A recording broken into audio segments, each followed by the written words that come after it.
Hi hello welcome to మనం TV. నేను మీ ధనరాజ్. ఈరోజు మనతో పాటు ఉన్న గెస్ట్ ఎవరంటే మా సీనియర్ జర్నలిస్ట్ రాఘవ్ గారు ఉన్నారు. సార్ నమస్కారం. నమస్తే ధనరాజ్. సార్ వల్లభనేని వంశీని అయితే అరెస్ట్ చేసి ఈ రోజుకి వారం రోజులు అవుతుంది. నిన్న కోర్టులోనైతే వల్లభనేని వంశీకి చుక్కెదురైందనే చెప్పొచ్చు.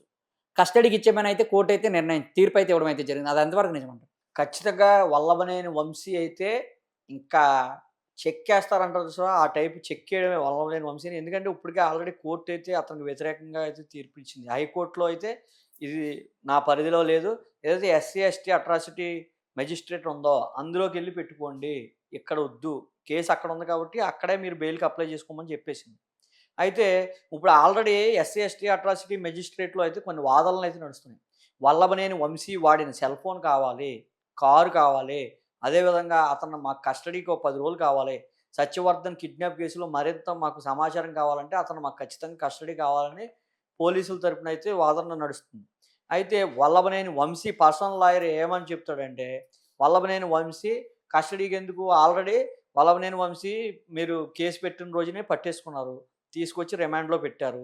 రిమాండ్‌లో పెట్టిన తర్వాత సత్యవర్ధన్ బయటే ఉన్నాడు. సత్యవర్ధన్ ఏమన్నా విషయాలు కావాలంటే అడిగి తెలుసుకోండి. వల్లభనేని వంశీతో పనేంటని అంటున్నారు.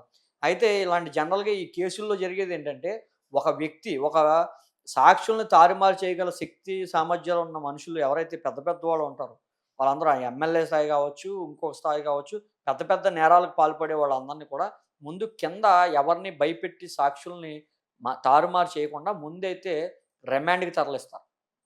రిమాండ్‌కి తరలించిన తర్వాత కోర్టు నుంచి వెళ్ళి కోర్టులో కస్టడీకి కావాలి మాకు. అతని నుంచి మాకు ఇంకా మరింత సమాచారం కావాలంటే అతన్ని మేము కస్టడీకి తీసుకొని కొన్ని క్వెషన్‌లు అడుగుతాం. కొన్ని క్వెషన్‌లతో అతను సమాధానాలు తీసుకుంటాం అంటూ కూడా చెప్పడం జరుగుతుంది. అయితే ఇతను నేను కస్టడీకి రానంటే రాను అని మారం చేస్తున్నాడు. ఫస్ట్ నుంచి కూడా అంతే. కస్టడీ అనేసరికి పోలీసులు ఏదైతే పడమట పోలీస్ స్టేషన్‌కి ఎప్పుడైతే తీసుకెళ్లారో విజయవాడ, ఇతనికి ఒళ్ళంతా చెమటలు పట్టేసింది. అవును. ఒళ్ళంతా చెమటలు పట్టేసి సుమారు 8 లీటర్ల వాటర్ తాగేసాడు. ఎందుకని? తప్పు చేశాడు కనుక. అది. అధికారంలో ఉన్నప్పుడేమో అధికార మతంతో ఇష్టానుసారం మాట్లాడాడు. ఇతను మాట్లాడిన మాటలో అసలు మనిషి అన్నవాడు ఎవడు కూడా అన్ని పదాలైతే ఉపయోగించడు. అది కూడా తెలుగుదేశం వైపు గెలిచి హ్మ్. వైసీపీలోకి జంప్ అయ్యి అంతలా రెచ్చిపోయి అదే వైసీపీ నుంచే గెలిచుంటే అవును.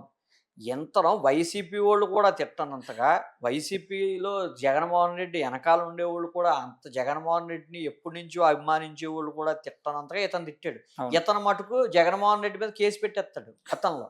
ఇతను జగన్మోహన్ రెడ్డి పాదయాత్ర టైంలో మినప్పంట తొక్కేసాడని చెప్పేసి ఇతనే కేసు పెట్టాడెళ్లి. వెంటనే మరి ఎందుకొచ్చిందో మధ్యలో ఇతనికి జగన్మోహన్ రెడ్డి అంటే విపరీతమైన భక్తొచ్చేసింది.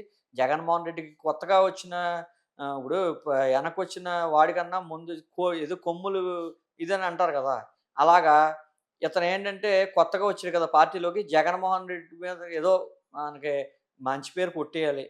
జగన్మోహన్ రెడ్డి చంద్రబాబు నాయుడునిను, లోకేష్‌ని ఇంక ఉతికారేసేద్దాం అనే టైప్‌లో ఇతను ఫీల్ అయిపోయి ఇష్టానుసారం అతను నోటికొచ్చినట్టుగా మాట్లాడడం.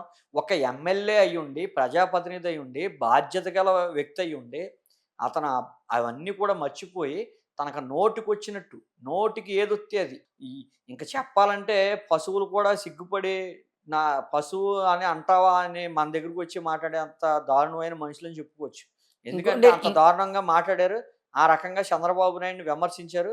విమర్శించిన తర్వాత ఇప్పుడు ఈ కోర్ట్ ఎప్పుడైతే ఎంక్వైరీకెళ్తే, కస్టడీకెళ్తే ఇతను టీడీపీ ఆఫీసు ఘటనతో పాటు ఇంక దీని ఎనకాల ఉన్నవోళ్ళు అసలు మొత్తం చరిత్ర అంతా పోలీసులకి కస్టడీ అంటే ఎలా ఉంటదంటే, ఈళ్ళు చిన్నప్పుడు తిన్న దొండ అగపసర కూడా కక్కిత్తా అన్న టైపులో చిన్నప్పటి నుంచి ఏం చేసేవాడు వల్లభనేని వంశీ అని, ఏ నేరాలు చేశాడు, ఎలా స్వభావం ఏంటి, ఇతని స్వభావం ఏంటి, ఏ టు జెడ్ బయటకొస్తాయన్నమాట.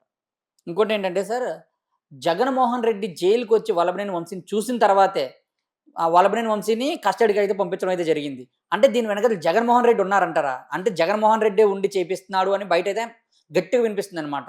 అది ఎంతవరకు నిజమంటారు? జగన్మోహన్ రెడ్డి చేపిచ్చడు. ఎందుకంటే జగన్మోహన్ రెడ్డి ముందు ఇతను కస్టడీకెళ్తే జగన్మోహన్ రెడ్డి దొరికేస్తాడు.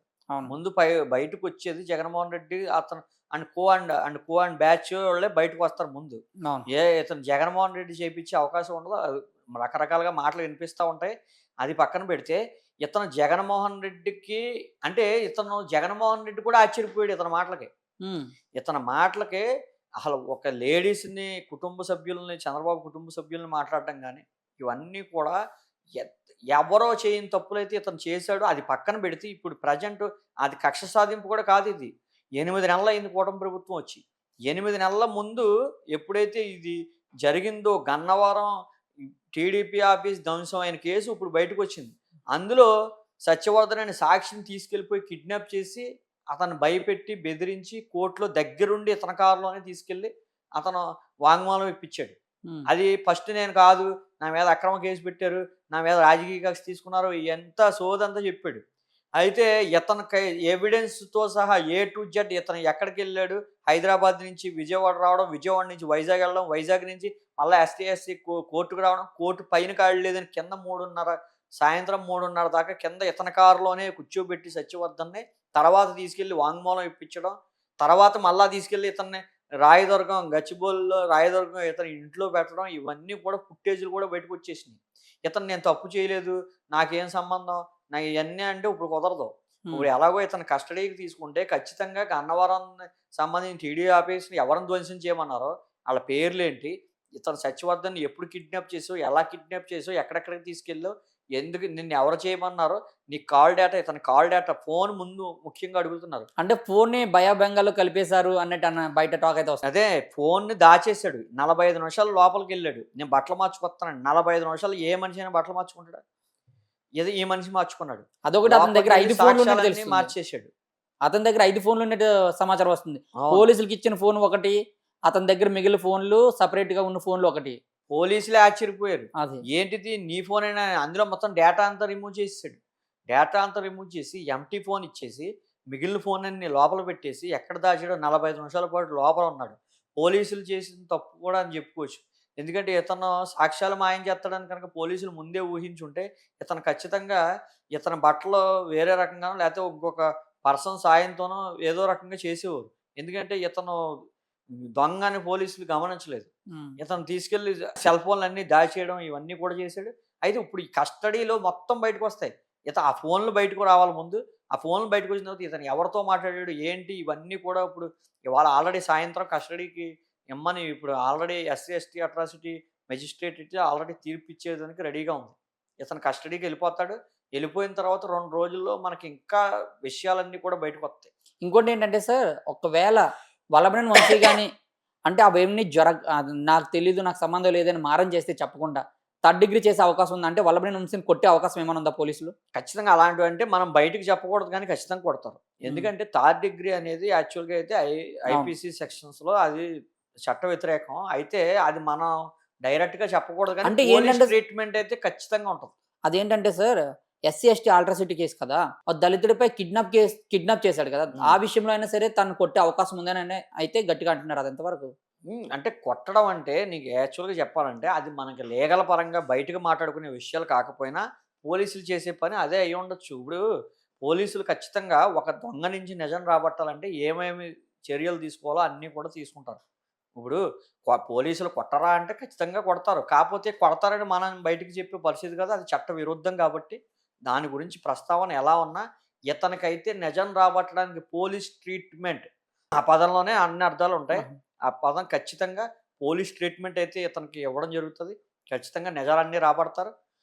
ఇతనికైతే ఎన్ని అబద్ధాలు చెప్పాడో సాయంకాలానికల్లా ఆ ములాఖత్‌లోంచి మిలాఖత్ అయ్యి ఎప్పుడైతే జగన్మోహన్ రెడ్డి బయటకొచ్చాడో, ఆ ములాఖత్‌లో, మిలాఖత్‌లంటూ కూడా రకరకాలుగా చెప్పడం జరిగింది. అవును.